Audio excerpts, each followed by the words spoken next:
Vous êtes un chevalier Jedi, vous, hein? Qu'est-ce qui te fait croire ça? Le sabre laser à votre ceinture. Il y a que les Jedi qui en ont des armes comme celle-là.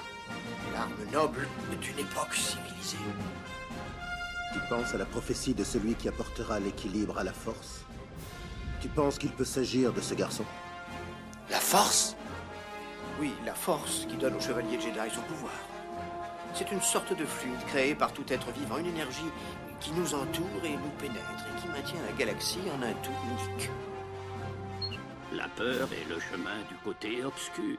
La peur mène à la colère mène à la haine mène à la souffrance. Pendant des centaines de générations, l'ordre Jedi a su défendre et garder la paix et la justice dans l'ancienne République. Bien avant les jours sombres et l'avènement de l'Empire. Enfin, nous nous ferons connaître des Jedi. Enfin, nous aurons notre revanche. Je sens monter ta colère. Je suis sans défense. Prends ton arme. Tu peux me terrasser avec toute la force de ta haine et tu auras terminé ton voyage vers le côté obscur. Qu'est-ce que je vais devenir maintenant? Le conseil m'a donné la permission de te former. Tu deviendras un Jedi. Je te le promets. Bonjour et bienvenue dans ce 10e épisode du podcast Star Wars l'univers étendu. Et je suis toujours en compagnie mon compagnon de Durs. Compagnon, c'est purement platonique. Hein. Purement. Et aujourd'hui, donc épisode un peu spécial puisque on va parler vraiment de la base de l'univers étendu avec Un Nouvel Espoir, donc qui est le tout premier film, la toute première référence de Star Wars qui... le début d'une double trilogie qui restera dans les mémoires. Voilà. Et tout en fait dans cet épisode est peut être transformé en une extension de l'univers étendu. Donc on va voir en plusieurs points tout l'épisode. Donc déjà on va commencer par retracer le vécu des différents personnages avant les films, qu'on puisse se rendre compte d'où ils en sont, entre ceux qui ont vécu de l'épisode 3 jusqu'à l'épisode 4, ceux qui ont commencé à vivre comme Luke et Leia, Yann Solo qui est peut-être un petit peu plus vieux, ce qu'a fait Obi-Wan, ce qu'a fait également Dark Vador, où en est en fait la situation politique de la galaxie. Non, Alderaan est pacifique, nous n'avons pas d'armes, il est impossible. Préférez un autre objectif? Un objectif militaire? Alors dites où est la base?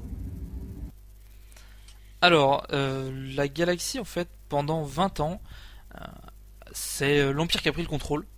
Donc en détruisant petit à petit toutes les infrastructures, en les détruisant pas matériellement, mais administrativement, en sapant toutes les bases de la République. Donc tout ce qui est... En prenant le contrôle total du Sénat. Voilà, jusqu'au point en fait de le dissoudre, puisque... Oui, ils sont sur le point de le dissoudre au début du film. Ils expliquent que le Sénat vient de perdre en fait ses derniers pouvoirs. Quoi. Donc depuis 20 ans, donc la galaxie est contrôlée par l'Empire, et contrairement à une république qui était relativement pacifique et voire même très spectatrice de ce qui se passait, l'Empire est xénophobe à un point monstrueux en fait, c'est-à-dire que toutes les races non humaines sont réduites en esclavage, sont considérées comme des moins que rien. Alors l'Empire est obligé de composer quand même avec ces races, parce que il y en a beaucoup et il peut pas non plus se passer de soutien de certains peuples, et c'est aussi parce qu'il s'est construit grâce à l'intervention de différentes populations, notamment les séparatistes qui ont beaucoup pris les armes contre la République, sont plus ou moins, ils ont été tués par l'Empire, mais ils ont quand même des billes. Il y a le clan bancaire, le techno-syndicat, ils ont tous mis des billes dans l'Empire. Tous ceux dont ils n'ont pas besoin, ils vont les réduire en esclavage. Tous ceux dont ils ont encore besoin pour une certaine autorité ou pour un besoin quelconque ou un autre, ils vont encore être alliés. Mais bon, de base, l'Empire est... et contre les non-humains, quoi. Les races les plus souvent mises en esclavage, en fait, c'est des races très difformes par rapport aux êtres humains, qui ont des visages très particuliers. Les Wookiees, qui sont, ils sont vraiment des sortes de Yétis géants, sont réduits en esclavage parce que déjà ils ont une très grande force physique. Donc au niveau des travaux manuels, ils sont assez Ils sont efficaces. Les Mon Calamari aussi, qui ont été réduits en esclavage, mais c'était plus des esclaves, des serviteurs plutôt que des manœuvres.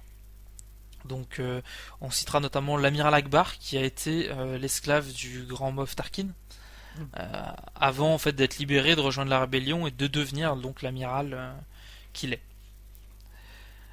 Et on va maintenant aborder donc les différents personnages. Donc on va commencer par Leia,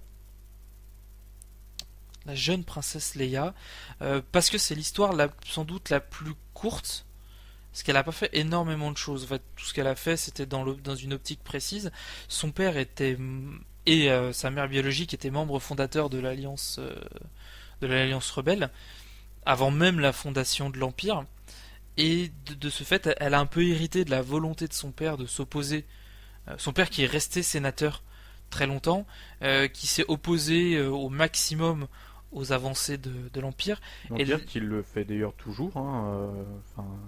Vu qu'il est mort il meurt dans le film quand même. Oui, mais bon, avant le film, il est encore vivant. Oui, voilà, il utilise tout son pouvoir politique pour essayer de saper l'Empire.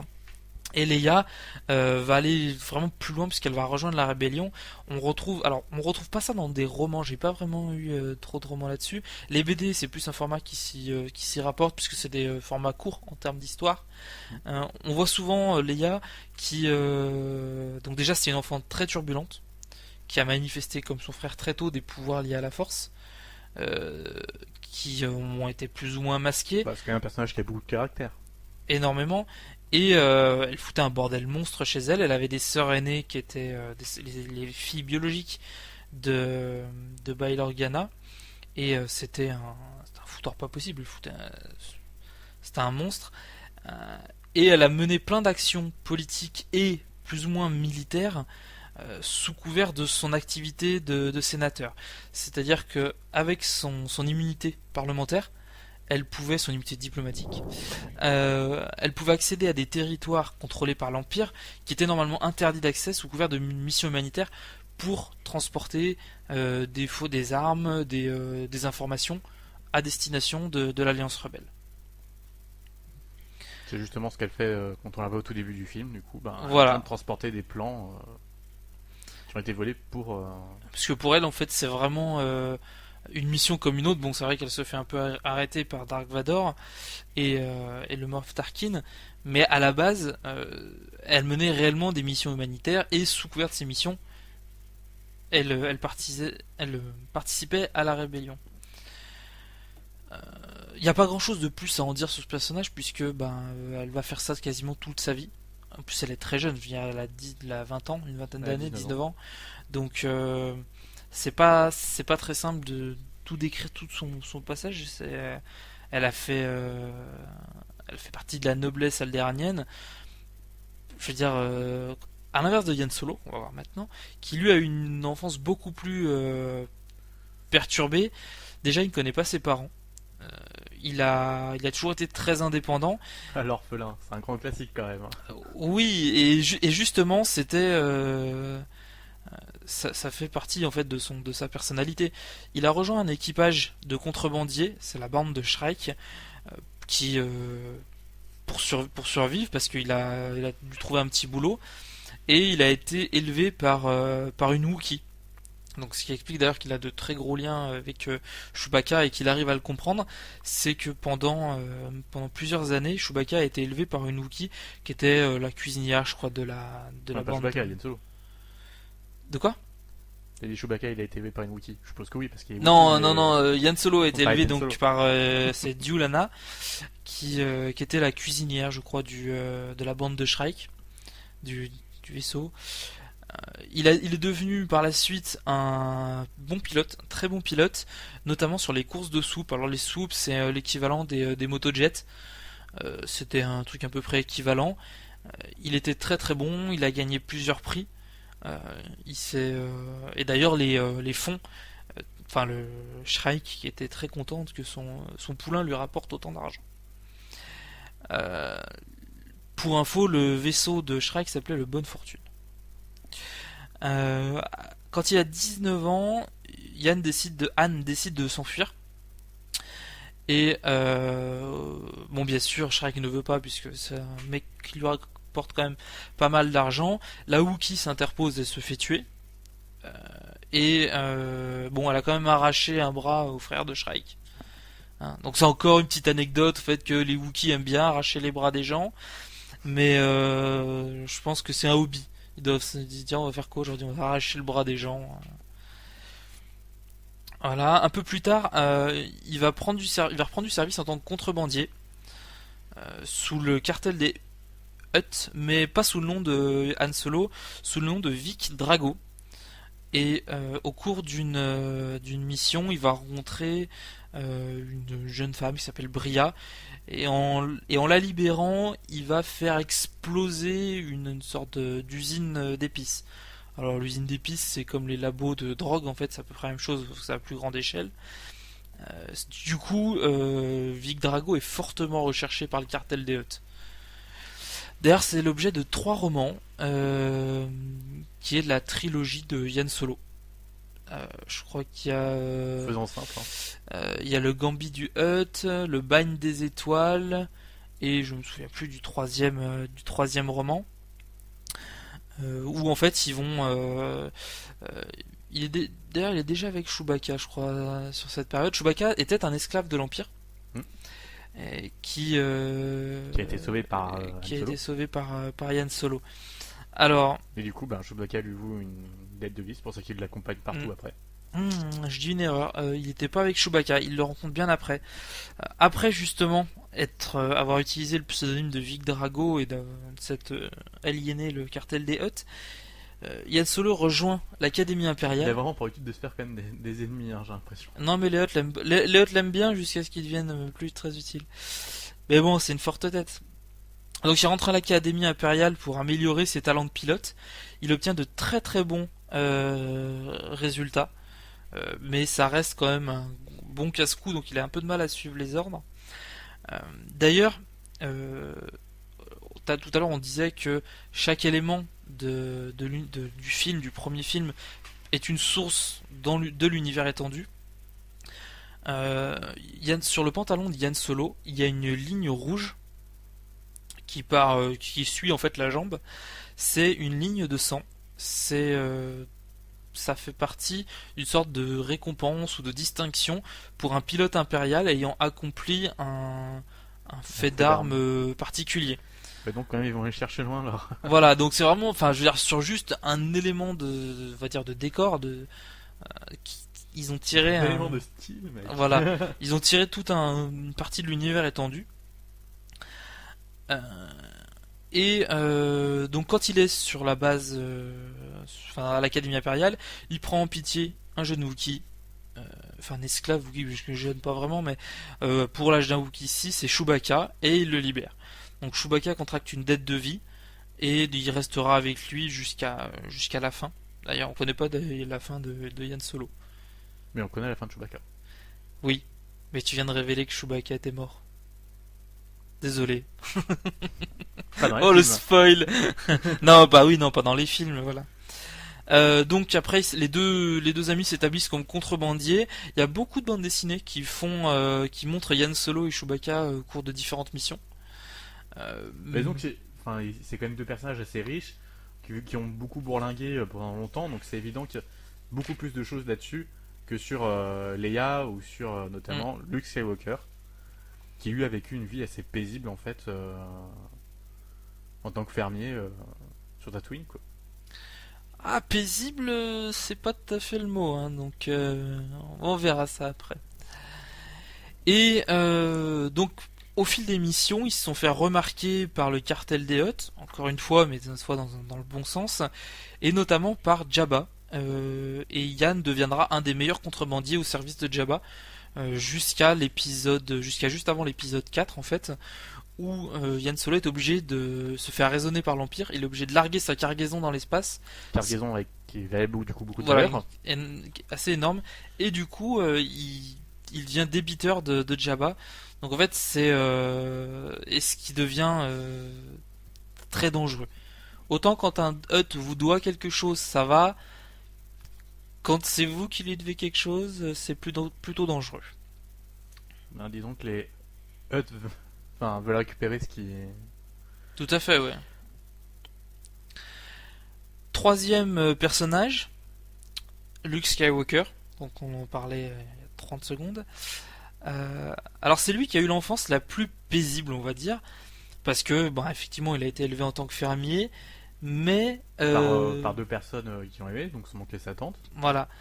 Par contre, son oncle a toujours eu à cœur, en fait, de l'éloigner au plus possible de toute la de tout le reste de la galaxie, finalement, pour éviter qu'il se retrouve dans la même situation que son père à l'époque. Donc, et qu'il soit tenté de partir un peu à l'aventure. C'est d'ailleurs même ce qu'il lui explique au tout début quand il refuse de le laisser partir à l'académie. Exact. Toute son enfance, Luke a cru que son père était un pilote de cargo qui était mort durant la guerre des clones. Donc il a jamais vraiment cherché à en savoir plus que ça. Pour lui, c'était... Il a dû poser quelques questions à un moment donné, sans doute quand il était plus jeune. Son oncle et sa tante n'ont sans doute pas voulu lui répondre ou lui ont du coup donné cette information et du coup il n'a pas eu à creuser plus loin, quoi. Non, Du coup, c'était après il a vécu sa vie assez normalement. Par contre, très tôt, comme son père, il a commencé à rêver de tout ce qui était les grands espaces, la galaxie. C'est un très bon pilote, ou peut-être même meilleur que son père, ce qui est pas peu dire parce que c'était vraiment un très très bon pilote, Anakin. Il se fait une bande d'amis d'ailleurs, dont Biggs Darklighter, qu'on revoit un peu plus tard lors de l'attaque contre l'étoile de la mort. Et Biggs d'ailleurs, au moment de partir à l'académie de pilote, lui légua le Skyhopper, donc le fameux petit vaisseau qu'on voit en deux fois. Dans le garage du coup de... Voilà, on le voit en arrière-plan, donc si on ne connaît pas la forme d'un Skyhopper, c'est un peu difficile. Par contre, Luke joue avec une maquette de Skyhopper. Donc sur le même plan, on voit en arrière-plan le vrai Skyhopper et la maquette donc dans les mains de Luke. Et Luke n'a qu'un rêve en fait finalement, c'est de partir rejoindre ses amis à l'académie de pilote. Oui, il est jeune, c'est l'appel de l'aventure. Lui, il a toujours connu la ferme. Il en a un peu marre. Il a envie de voler de ses propres ailes. Donc les deux amis connus de Luke Skywalker, c'était Biggs Darklighter et Janek. J'ai oublié le nom de famille de Janek. Je ne le connais pas non plus. Non. C'était l'académie de pilotes. C'était là-bas en fait que l'Empire faisait ses sélections. C'était pas vraiment une académie impériale. Je pense qu'il y avait quand même des billes là-dedans, mais Il ne devait pas y avoir qu'une académie pour tout. Voilà. Galaxie, Mais toujours est-il que si Biggs et Luke ont fini dans la rébellion, ce qui était leur objectif de départ, Janek a fini dans l'Empire. Et à plusieurs occasions, il a recroisé Luke Skywalker. Donc ils étaient tous les deux opposés. Et d'ailleurs, à un moment donné, Luke sauve la vie de Janek, alors que Janek est officier impérial. Et contrairement à la plupart des officiers impériaux, il comprend la valeur d'une vie humaine, ou d'une vie quelle qu'elle soit, et il va mettre un point d'honneur en fait à sauver réellement, dès qu'il peut, il va se démerder pour sauver des gens. Que ça soit empêcher un massacre perpétré par l'Empire, ou empêcher ces hommes de se faire tuer parce qu'un officier supérieur incompétent les envoie à la mort. Le problème, c'est qu'il sera jamais réellement reconnu, parce que l'Empire reste un milieu, on va dire, un peu élitiste, et dès qu'il y a un peu de noblesse dans l'Empire, les nobles en fait accèdent plus rapidement à de hautes fonctions sans forcément qu'ils en aient les compétences. En gros, il y a des passe-droits, quoi. Voilà. Luke a quasiment toujours été sur la surveillance d'Obi-Wan Kenobi. Il y a eu quelques passages où Obi-Wan quittait Tatooine parce qu'il était obligé, mais quasiment tout le temps, il surveillait de façon à ce qu'il n'y ait rien de dangereux qui puisse lui arriver. Il a notamment repoussé des inquisiteurs Sith Alors les inquisiteurs Sith, c'était une sorte de milice, pas des inquisiteurs Sith, l'Inquisition impériale, pardon. C'était des sortes de milices qui cherchaient les Jedi ou les utilisateurs de la Force et qui avaient pour but de les tuer, tout simplement. Ah. Et donc Luke a failli être retrouvé parce que des gens ont commencé à chercher du côté d'Anakin, sans savoir qu'Anakin était devenu Dark Vador, et les Impériaux ont retrouvé la trace d'Anakin, donc l'enfance d'Anakin sur Tatooine, en disant qu'il avait encore de la famille là-bas, tout ça. Mais Obi-Wan a réussi à les abattre. Je suis pas sûr que ce soit lui qui les a abattus, mais je crois qu'il les a envoyés sur une fausse piste. Et on va voir ça tout de suite avec la vie d'Obi-Wan Kenobi durant ces 20 années. Donc pour résumer la situation d'Obi-Wan, Leia a été placée en famille d'accueil, donc chez la famille Antilles à Alderaan. Luke est en plus ou moins en sécurité sur Tatooine, mais ça reste celui qui peut être la cible la plus facilement atteignable. Atteindre quelqu'un de la noblesse aldéraanienne, ça reste plus difficile qu'atteindre un fermier sur Tatooine. Puis il y a quand même moins de chances qu'on saisisse les connexions avec un Organa qu'avec un Skywalker. Oui, parce qu'il a gardé son... Oui, c'est vrai qu'il a quand même gardé son nom de famille. Donc c'est... Bon, même s'il habite chez les Lars. Tout à fait. Bah c'est quand même Luke Skywalker, c'est pas Luke Lars. Oui. Obi-Wan se rend assez souvent à la cantina de Mos Eisley pour écouter, on va dire, les potins, savoir ce qu'il advient de la galaxie. Et c'est d'ailleurs au cours d'une de ces discussions qu'il apprend que Dark Vador a survécu. Parce que pour lui, il était certain de l'avoir tué. Du coup, quand il apprend que Dark Vador est là, il sait que c'est Anakin, quoi. Oui. Ah oui, de toute façon, il a aucun doute là-dessus. Un peu plus tard, il porta également secours à Ferrus Olin, qui est un ancien Jedi qui était... c'était lui qui était aux prises à la base avec les Inquisiteurs impériaux. Et d'ailleurs, mission au cours de laquelle il croise Jango Fett. Encore jeune, du coup, à l'époque. Ouais, ça, non, parce que... Bon, il va avoir la vingtaine, quoi. Ouais, il avait... il voit qu'il marche, en fait. Il a vu l'armure mandalorienne, il a compris que c'était Jango Fett. Il s'est douté bien que c'était pas un mec décapité qui marchait dans l'armure. Et quand Leia commence à montrer quelques dispositions... Attends, du coup, c'est pas Django. Non, c'est Boba Fett. Oui. Voilà. C'est pour ça qu'il a tout de suite compris qui c'était. Mais quand Leia commence à montrer quelques prédispositions à la Force, il charge Ferrus Olin de veiller sur Leia. Donc en fait, elle avait quand même un ange gardien. Plus tard dans l'histoire, Ferrus recroisera Luke et Leia sans jamais lui divulguer quoi que ce soit. La famille Organa est au courant de l'existence de Ferrus Olin. Il savait qu'il y avait un Jedi qui était là pour protéger Leia. Mais bon, ça c'est pas très très important. Sinon, à plusieurs reprises, Obi-Wan sauve Luke, et du même coup l'oncle et la tante, plusieurs fois contre les pierres toscanes, puisque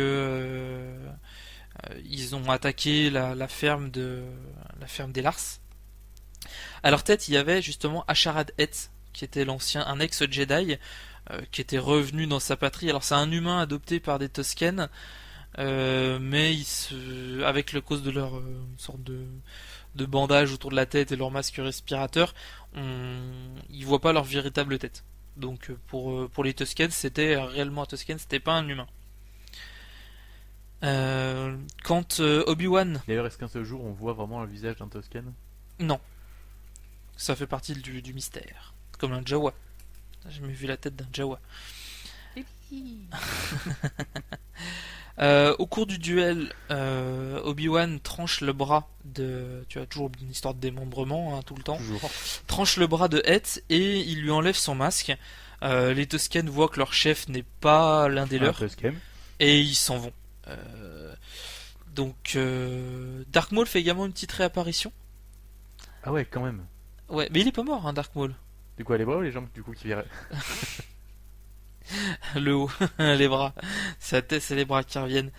Donc Dark Maul revient, il fait une petite réapparition. Ça se dur le côté Seigneur Sith en chaise roulante? Et en fait, il a deux pattes mécaniques assez puissantes qui lui permettent de se déplacer et de sauter très haut. Donc, on le revoit dans la série Clone Wars. Mais Dark Maul, on le voit à plusieurs occasions. À un moment, une sorte de confrérie noire de Sith qui était pas vraiment affiliés à l'empereur, mais des mecs un peu chelous qui ont cloné Dark Maul en disant que c'était réellement, il y avait que Dark Maul puisqu'il a été élevé en tant que Sith et non pas, c'est pas un Jedi déchu, qu'il y avait que Dark Maul qui était digne d'être l'apprenti de l'empereur. Sachant que Dark Maul s'est fait pourrir par Dark Vador et l'empereur est arrivé sur ce coup et il a tué la confrérie. Bon, ils se font pas chier les Sith, hein. Ils s'entretuent joyeusement. S'ils étaient connus pour leur empathie, pour leur gentillesse, ce serait connu quoi. Oui, voilà, tout à fait. Et on va faire avec le dernier personnage, donc qui est notre pas des moindres. Et pas des moindres puisque c'est notre seigneur Sith, notre seigneur noir des Sith préféré, Dark Vador. Alors il a accru son pouvoir. Maintenant il connaît un peu plus de techniques Sith. Il a été vraiment formé par l'empereur aux arts Sith. Même s'il est quand même très limité du fait de son corps mécanique, il peut pas utiliser la foudre. Puisqu'il a des bras mécaniques, donc le problème c'est qu'il peut pas invoquer, on va dire, la foudre Sith. Il est beaucoup plus habitué à son armure de survie, et c'est devenu vraiment une machine à tuer, dans le sens propre du terme. Il passe le plus clair de son temps à éliminer les Jedi, qui trouvent, on va dire, au gré de ses aventures. Et ses subordonnés. Accessoirement. Il avait également pour mission de former des adeptes du côté obscur pour servir les projets de l'empereur. Donc c'était plutôt des gens réceptifs à la force. Sans vraiment en faire des sites, voilà, tout à fait. Disons que c'était une petite formation. C'était rapide, c'était des mecs plus costauds qu'un impérial de base, mais bon. Bah, disons pour former pour des missions qui n'étaient pas classiques. Tout à fait. Ouais, Cela dit, si ces apprentis affrontaient des Jedi, ils se feraient pourrir. C'est juste qu'ils sont plus à même de survivre dans des milieux hostiles, mais... Le personnage de Marajad. Alors le personnage de Marajad est un peu différent. Il n'a pas été formé par Dark Vador, déjà. Il a été formé par l'empereur et caché à Dark Vador. C'était la main de l'empereur. C'est-à-dire que quand l'empereur avait besoin d'assassiner quelqu'un, discrètement, il envoyait Marajad. Oui, quand c'était pas discret, il envoyait Dark Vador. Voilà, Dark Vador, c'était une des figures de l'Empire. C'était son armure noire était un symbole en fait de puissance et de mal. C'est un être très maléfique. C'est quand il y a besoin disons quand il y a besoin de vraiment faire peur aux gens, c'était Dark Vador qui envoyait. C'était une figure qui allait terroriser. Exact. Voilà, c'est pour ça qu'il était envoyé à certains endroits, quoi. Il a pourrave les Jedi d'une force monstrueuse. Il était là de partout. Chaque fois qu'il y avait un gros conflit ou une planète qui remettait en doute sa loyauté envers l'Empire, on envoyait Dark Vador parce que rien que sa présence, le fait qu'il arrive, les gens ils disent ok, on obéit, y a pas de problème. A l'inverse, quand un cartel de la drogue ou des contrebandiers faisait un peu d'ombre à l'Empire, ça a été le cas du Soleil Noir, c'est Marajad qui a été envoyé pour tuer donc le chef du Soleil Noir, de façon à ce que l'Empire soit plus inquiété par cette organisation mafieuse. Voilà, donc là on a fait vraiment un petit tour rapide des différents personnages, des différents protagonistes. Principaux.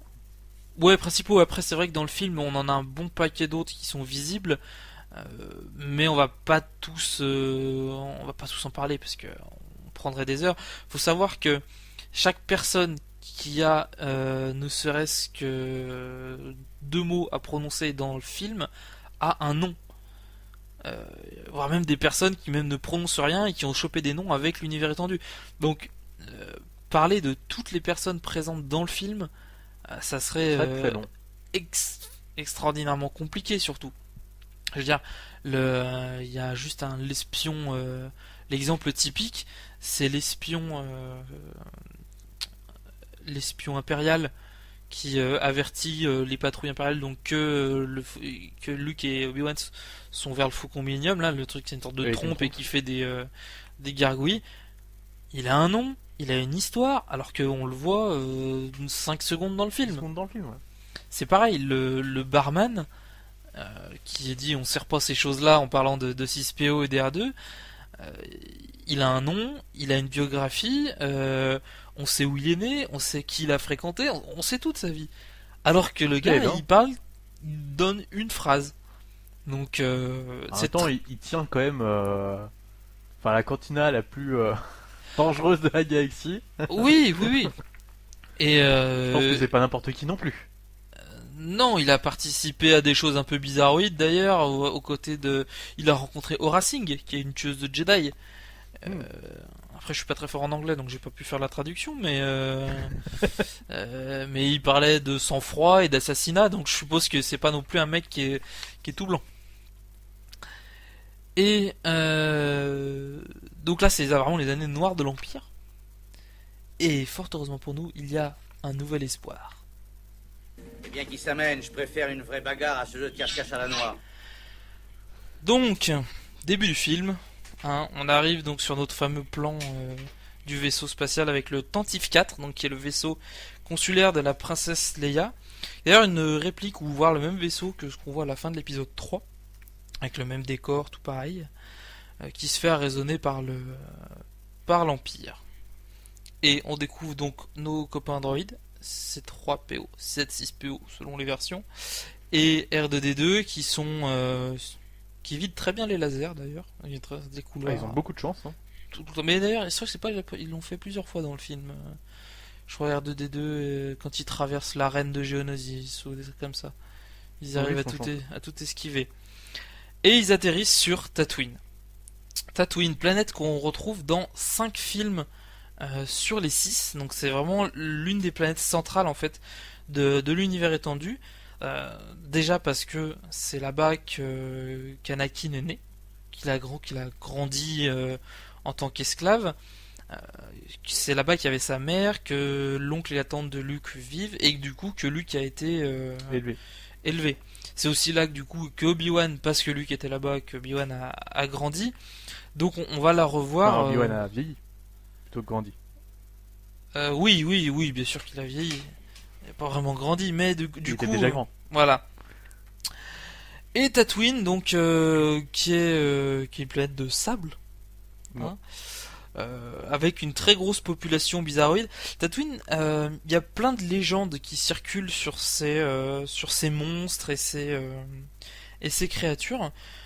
L'une des créatures qui est sans doute le moins une légende, c'est le puits du Sarlacc, qui est dans le trou de Tatooine, une sorte de tout qui va bouffer à peu près tout ce qui passe. De toute façon, là où en fait Jabba s'en sert de terrain d'exécution pour tuer des gens, on va dire en grande pompe, faire une sorte de petit spectacle.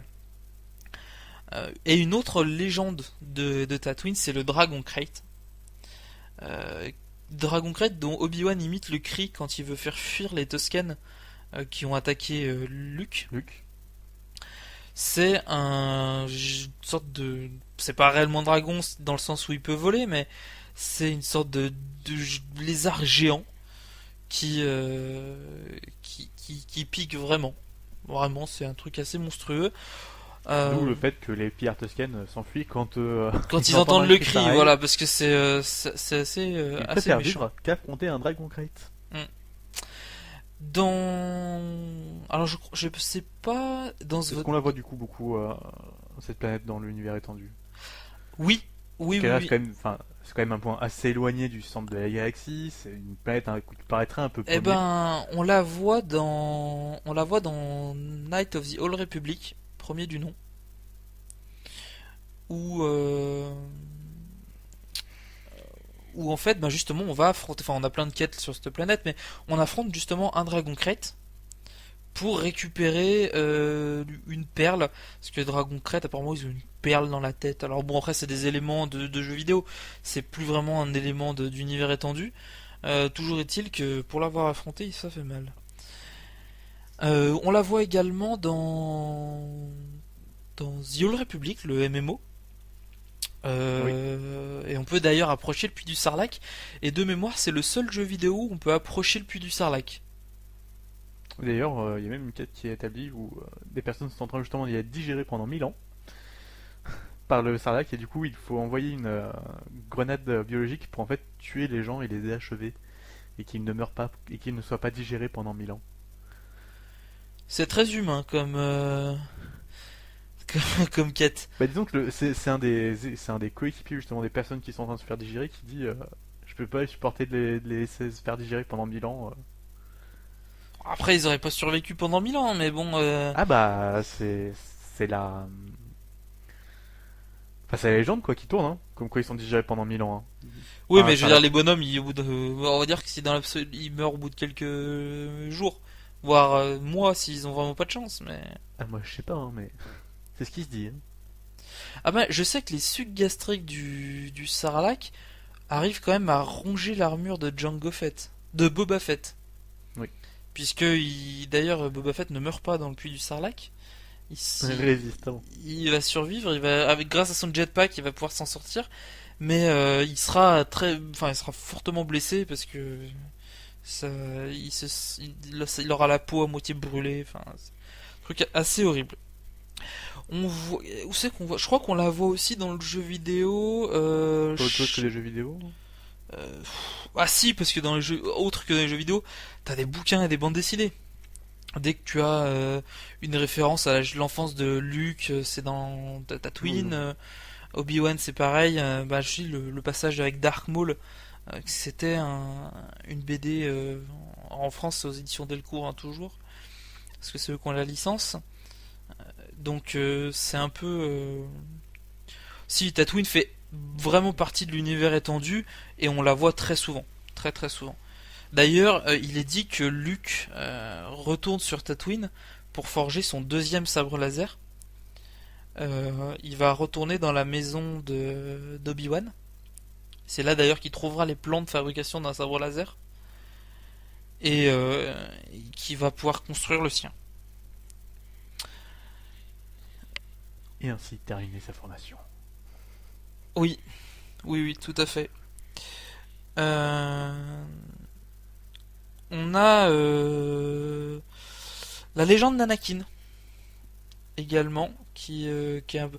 Alors je dis la légende d'Anakin, c'est plus l'histoire que Obi-Wan raconte à Luke, en lui disant que son père était un chevalier de Jedi, ce qui est vrai, hein, un pilote exceptionnel. Voilà, un très bon pilote, donc il lui ment pas, hein, il lui dit, il lui omet une certaine partie de la vérité. Voilà, c'est selon un certain point de vue.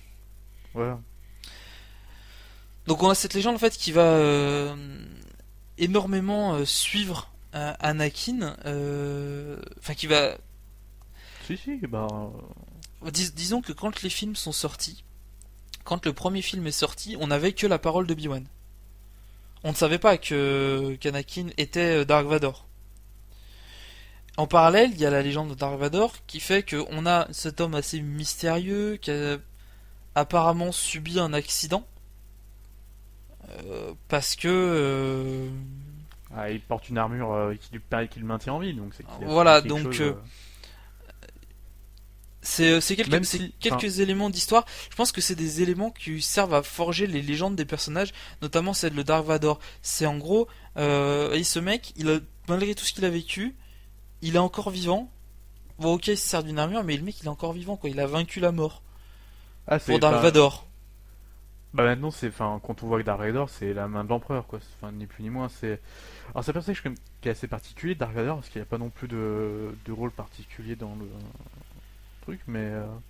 Non, comme ils le décrivent, d'ailleurs, il y a une relation très particulière entre Tarkin, entre le Grand Moff Tarkin, d'ailleurs, qui est un des seuls de l'Empire à avoir le titre de Grand Moff. Les autres, c'est juste des Moffs de base. le grand Moff Tarkin et Dark Vador, parce qu'il y a un respect mutuel entre les deux personnes, et c'est les deux personnes qui sont au plus haut niveau de l'Empire, en dessous de l'Empereur. C'est-à-dire que le Grand Moff est le commandant en chef des armées de l'Empire. voilà, c'est pour ça qu'il dirige notamment l'Étoile Noire, parce que c'est celui qui a la plus grosse expérience, c'est the big boss, on va dire, et que Dark Vador, c'est vrai que quand on voit le film pour la première fois, on a l'impression que Dark Vador est un sous-fifre de Tarkin, mais en fait pas du tout, c'est simplement que Techniquement, aucun peut recevoir d'ordre de l'autre. Clairement, ils sont pas, Dark Vador est pas affilié à l'armée. C'est un commandant, il a quand même son propre vaisseau il a son amiral. propre vaisseau, mais il a pas non plus, c'est De pas un grade. tacticien Ouais, comme un Moff ou quelque chose comme ça. Il a pas de grade, quoi. Voilà, c'est la main de l'empereur, c'est la personne qui va envoyer.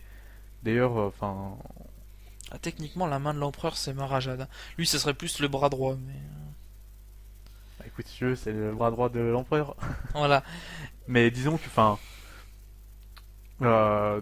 c'est pas un commandant d'armée, c'est un exécutant. Et d'ailleurs, le grand Tarkin est le seul qui ose remettre Vador à sa place sans qu'il y ait sans qu'il lui arrive rien. Genre, on a bien vu que chaque officier qui fait une erreur ou qui ose critiquer Vador, Le paye chèrement. il le paye chèrement. L'officier impérial qu'on voit se faire tuer, qu'on voit se faire étrangler, pas tuer, parce que qu'on va se faire étrangler en présence de Tarkin, c'est grâce à l'intervention de Tarkin qu'il est encore en vie.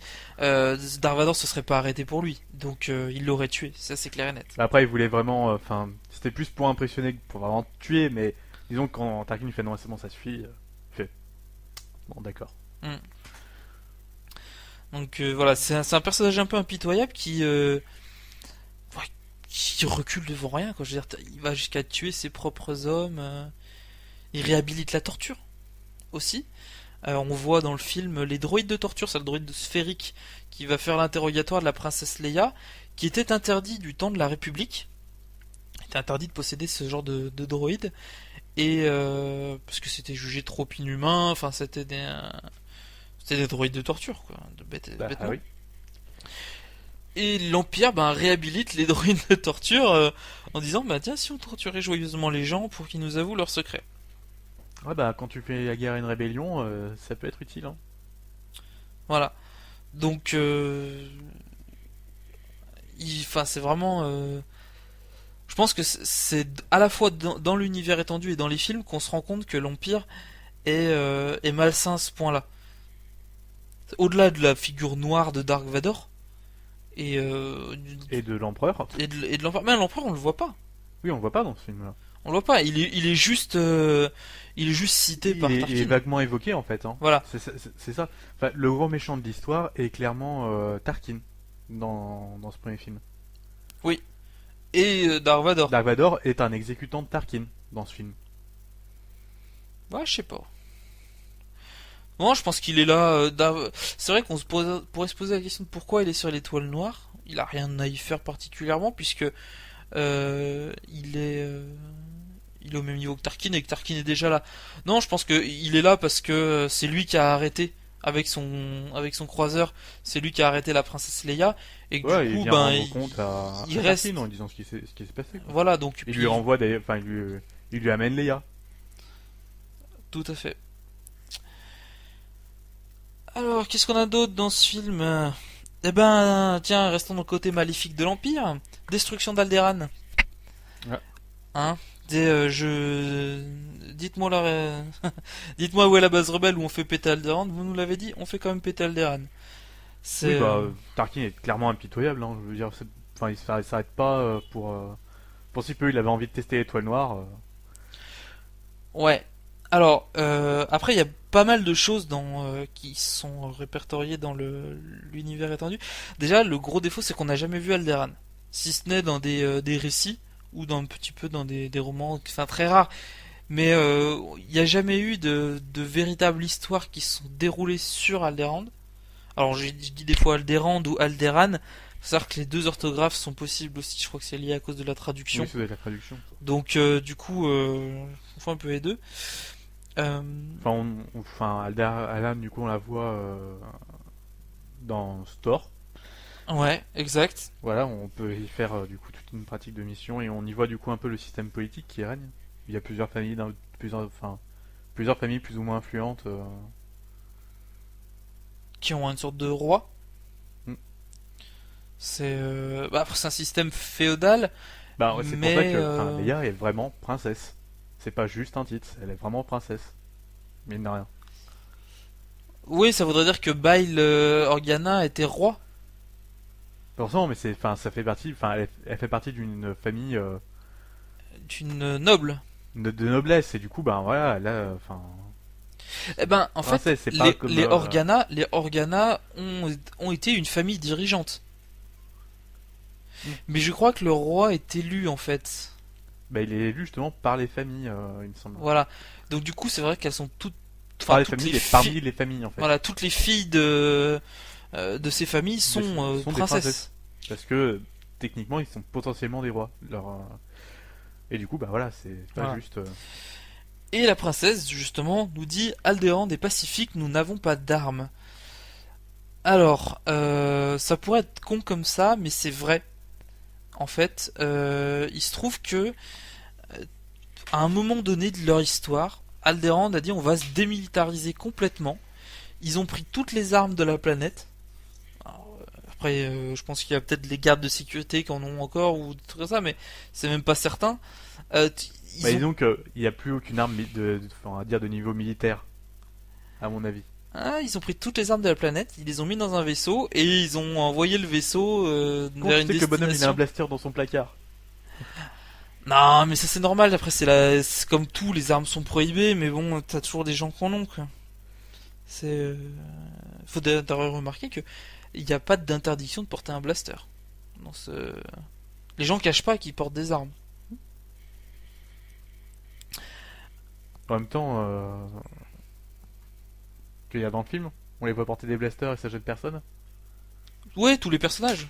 Oui, mais en même temps, je veux dire, ils sont sur Tatooine, notamment dans la cantina de Mos Eisley, qui est quand même un endroit extrêmement dangereux. Je pense que tout le monde tient à être armé dans cet Oui. endroit. Et après, ils seront pourchassés tout le long du film par les impériaux. Il vaut mieux qu'ils soient armés. Donc après, on voit pas, disons qu'on voit pas assez la vie de tous les jours pour pouvoir se Oui. dire si c'est vrai ou pas. Je veux dire, Exact. on ne voit que les circonstances exceptionnelles de cette histoire. Exact. Donc après, on a destruction d'Alderaan, Luke, Obi-Wan et les droïdes s'échappent grâce à Han Solo. Ils s'échappent pour rejoindre Alderaan justement, pour apporter les plans de l'étoile, les plans codés de l'étoile noire au sénateur Bail Organa, qui en fait, du coup la planète a été détruite. On a un clin d'œil en fait à une petite scène de ce qui se passe dans le Faucon Millenium quand Chewbacca joue au Dejarik, donc c'est une sorte de jeu d'échecs holographique avec des monstres. Quand il joue au Dejarik contre R2D2, on a un clin d'œil dans une cantina de quelle planète? Narshada? Alors, je sais pas, c'est une planète impériale, du côté empire de Star Wars de République. Mhm. Ou je crois que je sais plus si c'est sur Narshada, possible. Je crois que c'est la première planète en fait de l'Empire, la deuxième en fait, sur laquelle on va. Je sais pas, j'ai pas joué côté Je sais plus. Empire. Mais bon, voilà, il se trouve qu'on voit du coup un droïde qui a les bras arrachés À côté une d'un table. Wookiee à coucher d'un Wookiee. qui sont en train de jouer au Dejarik. Enfin, ils étaient. T'as un Donc, droïde de protocole en fait qui se fait arracher. Bon. Voilà. Je me doute que R2D2 il a pas de bras, donc voilà.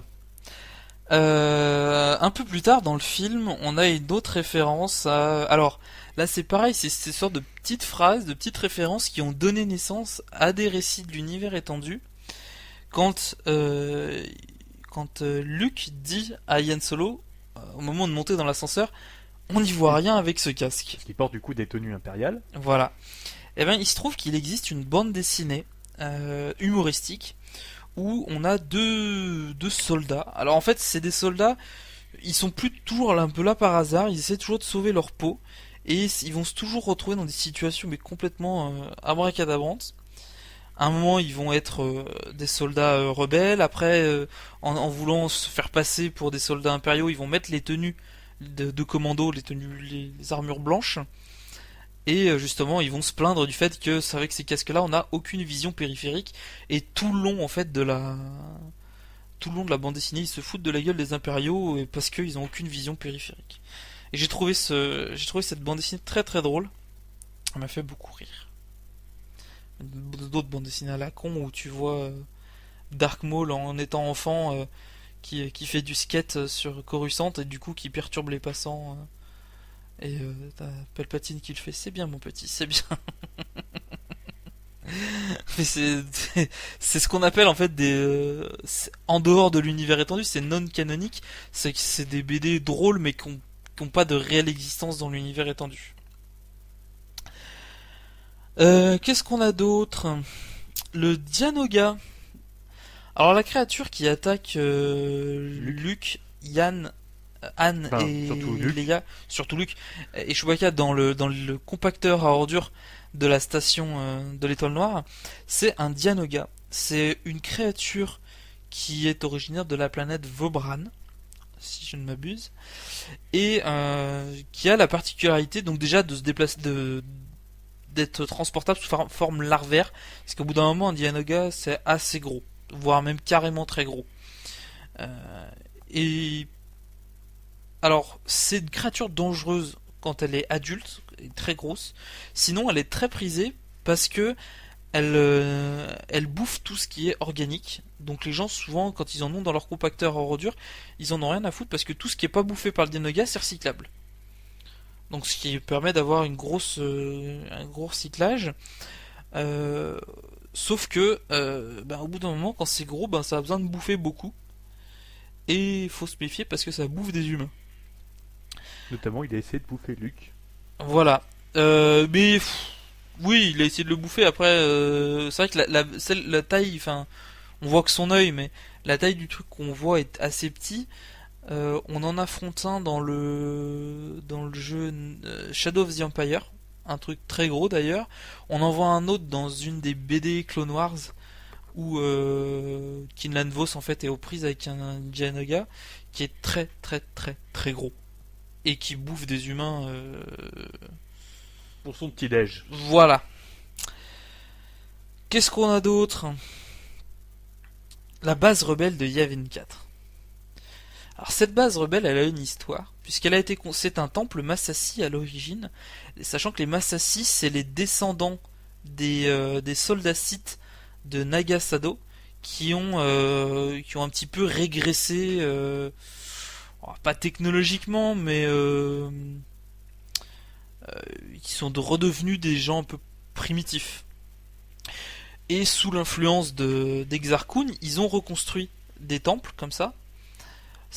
Un de ces temples sur Yavin 4 est devenu une base de l'Alliance rebelle par la suite, une fois qu'il a été débarrassé de son influence, on va dire, obscure et malveillante. Sachant qu'à l'époque, les Massassi ont quasiment tous disparu. Il y en a très très peu. Donc c'est pas une réelle menace pour la rébellion. Donc c'est pour ça et c'est aussi pour ça qu'ils établissent sur cette planète, c'est que elle est relativement reculée dans les. Oui, technologiquement parlant, du coup, elle est pas très intégrée dans l'Empire et du coup. Voilà, il n'y a pas d'espions, il n'y a rien à cacher, quoi. C'est sûr que s'il n'y a plus que des ruines, c'est intéressant de pouvoir se cacher dedans. Tout à fait. D'autant plus que, vu l'importance des ruines, ça peut supporter un bombardement. Ça se trouve. Ah, je sais pas. Faudrait voir. Plus tard, ce temple servira de temple Jedi pour la nouvelle génération de Jedi formée par Luke Skywalker. Et au cours temple Jedi qu'on peut d'ailleurs visiter. En fait, c'est toujours dans les jeux vidéo parce que tu vois des images, mais je pense que c'est plus intéressant de se balader dans les décors. Qu'on peut visiter dans Jedi Knight 3, Jedi Academy. On peut y aller, on peut se balader un peu dedans, c'est assez rigolo. Et un peu plus tard, donc quand Luke forma des Jedi, notamment l'un d'entre eux, Corran Horn, intègre l'académie et c'est un pilote de X-Wing, comme Luke Skywalker. Quand les nouveaux Jedi arrivent au temple, ils choisissent leur quartier et Corran, lui, il va pas prendre un quartier dans le quartier, on va dire, résidentiel. Il va choisir une petite chambre qui est à l'écart, plus près des hangars. Luke va lui demander pourquoi avoir choisi cette chambre-là précisément. Donc Corran répond simplement parce que je m'y sens bien. Et Luke lui montre une pierre qui est dans les fondations de la chambre, sur laquelle ont signé tous les membres de l'ancien escadron de Luke qui ont participé à l'attaque de la première étoile de la mort. Donc Jet Porkins, Biggs Darklighter, qui sont tous les deux morts pendant l'attaque, Wade Gentil, Luke, et je crois qu'il y en avait 2-3 autres, mais dont les noms ont été un peu oubliés. Donc voilà, une petite anecdote. Il y a eu beaucoup de morts lors de cette attaque. Ah bah il y a eu surtout très peu de survivants. Très très peu de survivants. Et tiens d'ailleurs à propos de pilote de X-Wing, petite référence quand Luke dit à Biggs que le razmot entre les montagnes était plus compliqué que la réfère du coup à l'attaque de la tranchée voilà, de l'étoile de la mort. Il dit non, c'est le razmot à la maison entre les montagnes c'était pire, parce que Biggs est donc originaire de Tatooine, et il s'avère que oui, c'est-à-dire qu'en gros si vous jouez au jeu Rogue Squadron, premier du nom, vous vous rendrez vite compte qu'il est plus difficile de piloter un Skyhopper dans les canyons de Tatooine que une LX dans la tranchée de l'étoile de la mort. Il faut pour ça débloquer toutes les missions en mode or pour pouvoir avoir accès à tout ça. Qu'est-ce qu'on a d'autre comme personnage intéressant?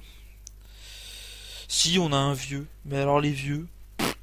on voit quand même un des voilà. un des principaux amiral de la rébellion, quoi. Enfin, amiral, je sais pas si l'amiral... Si, c'est ça. C'est l'amiral. Alors, dans la scène finale du film, avec la remise des médailles, il y a un vieil homme qui dit, ou un personnage âgé, vieil homme, qui tend les médailles à Leia pour récompenser donc Luke et Yann. Ce vieil homme, c'est l'amiral Jan Dodonna, qui est un des fers de lance de la rébellion. Il sera capturé, il va disparaître à un moment donné, et il sera retrouvé dans une cellule impériale par Corran Horn justement, qui le libérera plus ou moins, puisque il rendra l'âme à ce moment-là, il sera trop vieux, et donc il sera libéré bien plus tard. Sauf que Jan Dodonna est le créateur des unités spatiales, enfin des escadrons de l'Alliance. Créateur matériel, vaisseau. Ah, donc c'est pas n'importe qui non plus. Non, c'est lui qui fournit tout ce qui est vaisseau, c'est lui qui trouve les trucs et qui arrive à concevoir sa flotte. Voilà, du nom il n'y a pas X-Wing et I-Wing. I-Wing, ouais. Voilà. Les deux vaisseaux, du coup, on voit. Oui, on en voit que deux, parce que les B-Wing et les A-Wing arrivent bien plus tard. Ils arriveront que dans le retour du Jedi. Quand déjà, en fait, retour du Jedi, l'Alliance a quand même pris beaucoup plus en importance. Déjà dans l'Empire contre-attaque, ils ont déjà beaucoup plus de vaisseaux, ils ont des croiseurs. Ils ont ils ont une armée. Plus de moyens. Ils ont une armée. Disons que la défaite de la bataille de Yavin va leur permettre en fait d'obtenir beaucoup plus de support. Surtout de montrer que l'Empire est pas invulnérable. Bah oui. Et que par conséquent, les gens qui avaient des doutes et qui disaient non mais de toute façon qui pour eux c'était perdu d'avance, le combat servait à rien. En voyant ça, ils vont dire non, finalement on va se. Il y a une chance. Il y a une chance, on va y aller. Un nouvel espoir. Bien vu. C'est clairement ça. Hein. Oui, c'est la première défaite de l'Empire. Donc il y a de l'espoir pour la suite, quoi. Il y a de l'espoir. Et puis je crois que c'est tout en fait. Parce qu'on n'a pas grand chose d'autre à dire. C'est vrai que on aurait pu faire plus long. On aurait pu parler de beaucoup plus de choses. Le problème c'est qu'après on commence à rentrer dans les détails. Genre, on peut prendre n'importe quel personnage d'un nouvel espoir, développer toute son histoire pour et finalement il n'y a pas énormément d'intérêt. On a comment dire, chaque personnage finalement a son importance à plus ou moins grande échelle, mais ce qu'on retient c'est l'aventure des héros, des protagonistes de l'histoire. En fait, dans ce film, clairement, il y a plusieurs personnages principaux, notamment Luke, qui est vraiment le héros de cette de film. C'est lui le nouvel espoir, clairement. Mm-hmm. On y voit Leia, qui du coup, elle est déjà une combattante. Ah oui, non, mais il faut savoir que dès son plus jeune âge. Alors que lui, il vient tout juste d'arriver, et du coup, dès son plus jeune âge, elle manie des armes, donc. Malgré qu'Eldaran n'en a aucune. Elle fait partie du Sénat impérial, puis. Non, mais c'est une forte envoie tête. Du lourd, hein. Mais chaque personnage a son importance. Après, dans le film, c'est évident que, tout a été écrit d'une certaine manière. Pour montrer ça, pour avoir certains personnages en avant. Après, il est évident que l'univers étendu s'est créé à partir de là, et du coup, chaque petit détail va servir à enrichir l'univers étendu. Oui. Donc l'univers étendu ne part pas de rien. Ils prennent un détail à un endroit au moment et ils l'amplifient. Ils vont rajouter des détails dessus, notamment le barman de la cantina. Ouais, tout à fait. Ce barman, on peut le retrouver d'ailleurs à une reprise de mémoire. Dans un roman, toujours avec Coran Horn. Hein. C'est un très très grand personnage de l'univers étendu, Coran Horn, qui intervient après un retour du Jedi. Donc c'est vrai qu'on va beaucoup en entendre parler quand on va faire la partie X-Wing. Il y a eu énormément d'histoires là-dessus. On a beaucoup de personnages qui, là par exemple, on prend Wedge Antilles, qui fait partie de l'escadron Red, avant que ça devienne l'escadron Rogue. C'est un personnage qui, premier abord, n'a aucune, on va dire, importance. Il est là en tant que pilote, et puis il fait partie des rares pilotes, des 2 pilotes d'X-Wing, de l'escadron Red, à survivre à l'attaque de l'étoile de la mort. Oui, parce qu'il se retire avant de mourir, hein. Il a eu un coup de chance, hein. C'est simplement, il s'est fait blesser. Disons que, étant endommagé, il a préféré fuir que de continuer. Oui, il servait plus à rien. Biggs se fait tuer juste après. C'est vrai qu'il aurait pu servir de bouclier encore, mais est-ce qu'il y avait un réel intérêt? L'intérêt, c'était surtout de balancer les torpilles dans le trou. Et lui, il avait plus son armement était mort. Bien plus tard, Wedge aura beaucoup plus d'importance dans l'univers étendu. Il va prendre la tête de l'escadron Rogue. Il participera à la bataille de la seconde étoile noire. Et d'ailleurs, ça sera dans l'univers des pilotes de Star Wars, chaque fois qu'on abat un ennemi, il est affiché sur la carlingue de l'appareil. Sauf que bien sûr l'escadron Rogue étant l'escadron de pilotes le plus costaud de l'Alliance, il dessine un TIE pour 5 abattus en fait. C'est sinon ils auraient rempli la carlingue. Wedge Antilles est le seul pilote encore en service après au retour du Jedi, c'est même pas, c'est le seul pilote de l'Alliance à avoir sur sa carlingue 2 étoiles noires. Ah, c'est pas n'importe qui, hein. Ah, donc il a survécu aux deux conflits. Pas mal d'autres pilotes auront la seconde étoile noire. L'étoile de la mort, c'est notamment Tico Selchuk qui sera le second de Wedge Antilles dans l'escadron Rogue, et pas mal d'autres pilotes.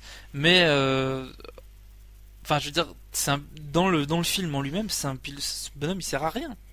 Ah, on le voit vaguement, voilà. Alors qu'il va devenir un monstre de l'univers étendu. Biggs va continuer, on va dire, à perdurer dans les mémoires de ses compagnons, des autres pilotes, Luke et Wedge, parce que c'était un de leurs amis. Son petit frère ou son cousin, Gavin Darklighter, va intégrer plus tard l'escadron Rogue. À la fin, Gavin Darklighter va diriger les forces armées de la République. Enfin, le nom de Darklighter, il sera toujours là en gros. Alors qu'à l'origine, il est même pas cité dans le film. Ah non, pas du tout. C'est pour ça que chaque anecdote, chaque élément du film peut être transposé dans l'univers étendu. On peut retrouver quasiment tout. Bon, après, je pense que le Jawa qui se balance dans la version remasterisée, qui se balance au cou de sorte de gros dinosaure là, lui on le retrouve pas, mais autrement il y a énormément d'éléments à droite et à gauche. Voilà. Et sinon, je crois que c'est la fin de cet épisode, qui est un peu plus court que le précédent, mais effectivement, comme je dis, on peut pas parler de tout à 100%, sinon on mettrait 5 heures par épisode. Et on vous retrouve donc pour la prochaine fois dans à peu près un mois pour l'Empire contre-attaque. Épisode 5. Épisode 5. Oui, tout à fait, l'épisode 5. Nous, ça sera l'épisode 11. Donc, bonne journée.